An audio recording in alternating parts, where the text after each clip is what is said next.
Hello students, आज के इस वीडियो में बात करेंगे कक्षा 8 की बोर्ड परीक्षा के लिए सबसे महत्वपूर्ण अध्याय 6 जंतुओं में जनन के कुछ महत्वपूर्ण प्रश्नों का। तो चलिए शुरू करते हैं। जंतु कितनी विधियों द्वारा प्रजनन करते हैं? जंतु दो विधियों द्वारा प्रजनन करते हैं, एक लैंगिक जनन तथा दूसरा अलैंगिक जनन। लैंगिक जनन क्या है? नर युग्मक एवं मादा युग्मक के संलयन द्वारा जनन को लैंगिक जनन कहते हैं। मादा जनन अंग कौन कौन से हैं? अंडाशय, अंडवाहिनी एवं गर्भाशय मादा के जनन अंग हैं। नर के जनन अंग कौन कौन से हैं?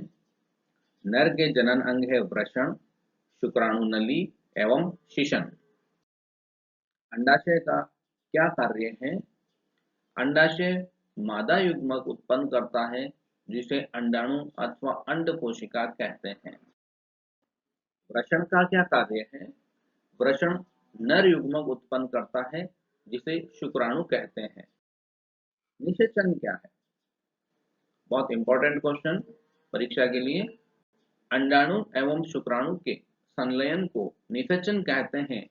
निषेचित अंडा युग्मनज कहलाता है। आंतरिक निषेचन क्या है? मादा के शरीर के अंदर होने वाले निषेचन को आंतरिक निषेचन कहते हैं। यह मनुष्य, मुर्गी, गाय एवं कुत्ते जैसे जंतुओं में होता है। बाह्य निषेचन क्या है? वह निषेचन जो मादा के शरीर के बाहर होता है बाह्य निषेचन कहलाता है। यह मेंढक, मछली, स्टारफिश आदि में देखा जाता है। युग्मनज क्या होता है?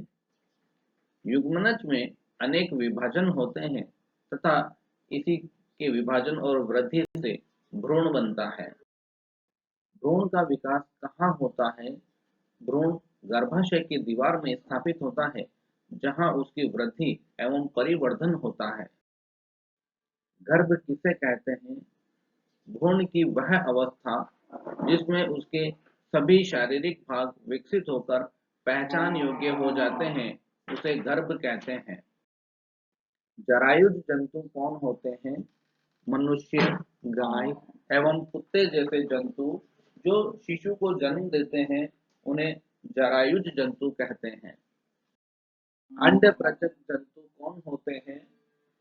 मुर्गी, मेंढक, छिपकली और तितली जैसे जंतु जो अंडे देते हैं उन्हें अंड प्रचक जंतु कहते हैं। कायांतरण क्या है? लार्वा का कुछ उग्र परिवर्तनों द्वारा वयस्क जंतु में बदलने की प्रक्रिया कायांतरण कहलाती है। अलैंगिक जनन क्या है?